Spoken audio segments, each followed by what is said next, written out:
म्हणताय स्वतंत्रपणाला लढवायचंय, परंतु वरिष्ठ पातळीवर शेवटच्या क्षणापर्यंत प्रयत्न केले जातील.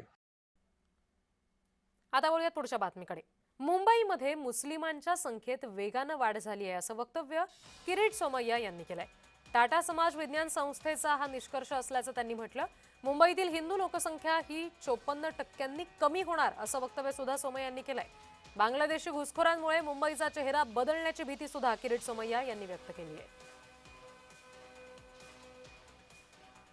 एका बाजूला बांगलादेशमध्ये हिंदूंची हत्या होत आहे, अत्याचार सुरू आहे.